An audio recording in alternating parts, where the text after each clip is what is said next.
Selamat datang di podcast Jam Lembur. Kerja terus mati belakangan bersama gua Andri. Dan gua juga Andri. Lu Wahyu Cuk. Oh iya. Kita masih di konten baca tanya murs ya. Iya, ini sekarang kita modenya kayak di episode-episode yang nggak tahu kapan. Pokoknya kita ada pertanyaan-pertanyaan seperti biasa dari para Murs fam yang sudah masuk lewat DM, lewat Twitter, email. Tapi kita sih sangat menganjurkan lewat email biar kita gampang sortirnya. Emailnya ada di kolom description. Jadi kalian kalau misalnya ada curhat atau ada spill-spillan, kami lebih suka spill sebenarnya. Kalau gue sih lebih suka curhat ya. Ya curhat juga boleh, atau pertanyaan mungkin yang menarik. Jadi kalian bikin sekreatif mungkin, jangan yang biasa-biasa aja. Sebenarnya sih intinya pertanyaan yang nggak bisa kalian tanyain ke orang tua sih. Iya, atau ke guru kalian. Nah, nanti kami akan coba bantu jawab di sini. Ini ada pertanyaan. Nah, apa nih? Ini seru nih, seputar rekrutmen, Pak. Jadi, Murs, gue mau nanya, gimana pendapat kalian tentang proses rekrutmen? Tentang proses rekrutmen. Jadi di sini dia nanya, sebenarnya dia itu suka kebingungan karena setiap kali di approach sama recruiter dan pada saat mereka mau set jam interview gitu, selalu harus di jam kerja gitu. Selalu di jam kerja. Berarti kenapa sih recruiter itu nggak pernah mau ngeset waktu di luar jam kerja? Nggak mau rugi kali. Ya gue nggak tahu. Cuma dari pertanyaan ini, gue mengeluarkan statement. Apa tuh? Statementnya adalah kami mendukung. Statementnya adalah kita memang harus berbohong ketika di interview. Berbohong ke siapa nih? Ya ke banyak pihak sih sebenarnya. Banyak pihak. Maksudnya begini nih coba ya, gua coba breakdown nih. Berarti ini ketika ada orang lagi apply ke satu perusahaan, lowongan, SRL lihat nih CV-nya, bagus nih, kita undang ya. Nah, biasanya dijadwalkan interviewnya pas jam kerja. Nah, orang yang diundang interview ini, ya bingung dong. Kan lagi jam kerja nih. Ya kan, pilihannya adalah ambil cuti. Tapi kan cuti kan juga terbatas ya. Nah, lalu pilihan berikutnya adalah ya udah bohong, Pak. Bohongnya apa? Misalnya gue kalau sekarang kan, sekarang itu biasanya dipakai caranya itu ngeblok jam tertentu, lo bikin perjanjian sama teman tim lo gitu, cuy, nanti jam 2 gue ada interview gini. Kita seolah-olah lagi meeting ya. Gitu. Berarti teman timnya tahu nih? Iya, biasanya kayak gitu. Atau biasanya juga ya udah pura-pura sakit. Oke. Tapi gue nanya ke lu sih, lu misalnya sebagai seorang atasan gitu ya, lu tahu anak buah lu itu di jam kerja itu mau minta waktu untuk interview, lu bolehin atau enggak? Dalam konteksnya dia bohong atau dia jujur? Enggak, dia jujur ke lu. Dia jujur ke gua. Bos, gua jam 3 mau interview di tempat lain gitu. Ujuk-ujuk gitu datang. Ujuk-ujuk datang. Kalau gua ya, kalau misalnya dia kayak begitu, gua akan ajak ngobrol dia dulu. Kenapa nih? Tanpa ini ya menyudutkan dia ya, tanpa menyudutkan dia. Kok lu mau pindah sih? Berarti lu udah nggak loyal lagi sama gua, bla bla bla bla bla. Gua akan tanya, kenapa nih? Ada yang kurang kah di sini sehingga lu pengen pindah atau apa? Karena menurut gue ya, daripada lu langsung mencap dia, karena kan biasanya kan kalau udah orang mau interview dan mau pindah itu kan dicap, wah ini pengkhianat nih, langsung anjing ada ya bos kayak gitu. Dibikin tidak enak situasinya ya kan, atau mungkin dia dimutasi. Tapi dengan lu nanya seperti itu, apapun jawabannya itu apakah akan mempengaruhi keputusan lo, si orang ini tuh akan lanjut ke interview atau enggak? Lu bolehin atau enggak? Ini kalau gue ya, kalau gue sisi positifnya gini, kalau ternyata memang ada kekurangan dari company gue nih, ya kan, berarti kan gue dapat feedback dari dia dong. Ya mungkin emang perlu gue perbaiki, ya kan. Buat gue ada positif feedback, buat dia juga mungkin mendapatkan, ternyata memang gue mendapatkan support nih dari atasan gue sekarang. Mungkin dia akan berubah pikiran ketika gue melakukan perubahan itu. Dan gue tahu dia orangnya bagus. Daripada gini, itu kan jadi pasif agresif ya. Iya benar. Iya kan? Benar. Lu diem aja, akhirnya tahu-tahu ujuk-ujuk, Pak saya mau resign, mau notice. Tapi lu belum menjawab pertanyaan gue. Jawaban dia itu apakah akan mempengaruhi izin yang lu berikan? Tadi gue bilang gue akan kasih dia izin kalau memang ternyata memang gue nggak bisa kasih apa-apa. Tapi kalau lu bisa kasih sesuatu, lu akan larang dia ikut interview? Nggak, gue nggak larang. Tetap gak bakal dilarang ya? Nggak bakal dilarang. Baru mau gue cap toksik. hak dia. Maksud gue gini loh, nih ya, lu udah pada mencap dia pengkhianat ya karena gini, kan perusahaan nggak cuman gue doang kan, Iya. dan perusahaan nih, gue tunjuk ke kameranya nih, dan perusahaan tuh bukan lu doang di dunia ini, iya kan? Benar. Dan lu bebas dong, kan lu nggak bisa ngekang opportunity seorang kan? Lagian juga kebanyakan alasannya tuh kalau memang masih nyaman ada alasan yang nggak bisa lu counter, Pak. Iya. Ya kenaikan gaji, offering. Ya itu sebenarnya wajar sih kalau menurut gue, cuman kadang-kadang nggak itu, balik lagi ya pasif agresif kalau menurut gue.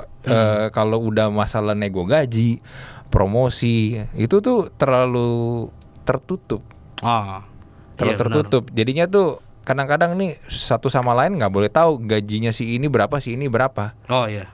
Iya kan?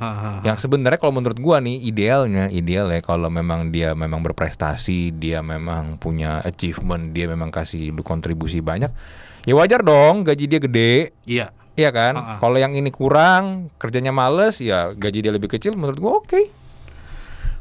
Iya, jadi sebenarnya sih kalau dari situ ya, kalau balik ke pertanyaan dia lagi ya soal keresahan si orang ini, menurut gue tuh sah-sah aja kalau lu harus berbohong demi interview. Iya, karena sekarang, dari jawaban lu tadi. Iya, tapi karena kan keadaannya sekarang kayak gitu kan. Iya memang, makanya gue bilang sah karena kenapa? Menurut gue si rekruternya sendiri mungkin yang gimana ya lo tahu gitu, ini jam kerja beberapa orang itu mungkin keadaan di kantornya nggak ngebolehin atau nggak punya respon seperti lo gitu Anda nih sebagai talent, menurut gue sih ya udah sah-sah aja gitu. Lo kalau harus bohong ya bohong aja, karena ada di beberapa kasus memang ketika lo speak up ke bos lo dan lo bilang lo mau interview, justru lo yang bakal diomelin misalnya, dibikin nggak betah gitu. Nah cuman yang goblok gini nih, sorry itu saya tapi ya kadang nih kalau lu udah ngajuin one more notice, bos lu atau atasan lu baru bayi-bayin lu, ini kenapa ini gue naikin gajinya nih. Kalau sebelumnya ketika lu minta naik gaji dan lu nggak ada pengajuan one more notice, ya mereka bodoh amat sama lu. Iya sih, benar. Ya kan, menurut gue tuh tolol sih cara seperti itu. Dan ini juga gue lihat itu kan dari sisinya si talent ya. Nah sekarang gue coba lihat nih dari sisi recruiter sebenarnya. Gue coba lihat lebih dalam lagi, karena menurut gue gini. Kadang proses interview itu tuh sangat-sangat ngebosenin, apalagi orang-orang yang udah sering banget di approach gitu, lama-lama itu proses interview awal itu benar-benar ya udahlah kayak gitu-gitu aja. Gue coba lihat artikel dari Glints nih, dari Glints ya. Glints itu apa tuh? Ya lu tau lah. 5 kesalahan rekrutmen yang paling umum dan cara menghindarinya. Jadi ini kesalahan rekruter gitu ya. Pertama, menanyakan pertanyaan yang dapat diprediksi. Nah itu dia, sampai akhirnya ada yang bikinin konten, dan banyak yang bikin konten seperti ini. Kalau pertanyaannya A, jawabannya B. Kalau jawabannya C, pertanyaan C, jawabannya D. Dan itu tinggal ikutin template-nya doang. Lu kayak apalan. Jadi kalau kayak gitu sebenarnya proses rekrutmen awal itu kan sebenarnya filtering kan. Iya. Dan kalau terjadinya itu seperti baca buku doang, filternya tuh nggak berjalan seperti seharusnya. Iya, which is stupid. Karena gini loh, nih, ini balik lagi ya. Ini kalau gue mau geser dikit, nih sebenarnya salahnya dari dunia pendidikan kita. Oh nice. Nah, kenapa? Karena kita dari dulu, dari SD sampai kuliah, kita tuh cuma diajarin menghafal. Akhirnya ketika kerja kayak begini nih. Benar. Kalau pertanyaannya A, harus jawabannya B. Kalau dia nggak jawab B, berarti dia gagal, nggak lewat. Padahal ini ya buat Anda nih yang kerja di HR nih, harusnya idealnya kalian ini adalah lulusan psikologi. Nah, ya kan, di psikologi pandai menggali ya. Harus ini ada satu ilmu, gue nggak tahu nih kalau kalian harusnya ngikutin mata kuliahnya atau kalian belajar bener-bener ya. Ada yang namanya itu building rapport dan probing. Nah, building rapport artinya adalah kalian membangun relasi dengan orang yang kalian ajak interview. Benar. Dan ini sebenarnya gini, ini building rapport ini ya nggak cuma buat interview HR doang ya. Sebenarnya di banyak macam bidang itu bisa banget dipakai. Lu bisa buat networking, building rapport ya. Lu menjalin hubungan. Kan lu nggak kenal nih. Misalnya gue sama kayak waktu itu ya, gue sama lu nih. Gue kan ngundang lu di podcast gue di Talk to Talk kan. Gue nggak kenal sama lu kan. Gue cari tahu tentang lu dulu. Ya karena balik lagi si rekruternya ini kayaknya cuma ngandelin si CV-nya doang gitu ya. Ya sebenarnya gini, dari CV kan lu tahu nih Iya kan? Poin-poin dari dia apa aja nih? Dan lu gali dong dari situ dong, bukan yang dari awal udah langsung nanya begini. Coba perkenalkan diri Anda, Mas. Kenapa Anda mau bekerja di sini, Mas? Sebutkan kekurangan dan kelebihan Anda, Mas. Tapi dari cara seperti itu ini kayaknya udah menjawab kenapa kejadian LinkedIn swindler itu jadi sering banget kejadian ya. Iya, memang begitu akhirnya. Itu kan akhirnya sebenarnya udah tercipta seperti itu, environment-nya ya udah membuat orang-orang seperti itu akhirnya ada kan. Wah, benar. Dan itu yang pertama. Dan yang kedua juga mungkin lu sering lihat ini, kadang gue ngepost ini, kadang juga e-commerce juga suka ngepost ini. Yang kedua kesalahannya adalah bergantung pada atasan dalam menulis deskripsi pekerjaan. Nah, ini dia juga nih. Gue pernah menemukan ya, ada atasan, dia bikin job desk aja nggak tahu dia butuhnya orangnya seperti apa. Dia akhirnya kopas dari Google. Padahal posisinya tuh job desk-nya bukan buat itu. Dan kadang juga walaupun lo kopas nih, misalnya product designer ya, product designer untuk company A dan company B itu biasanya scope-nya beda loh.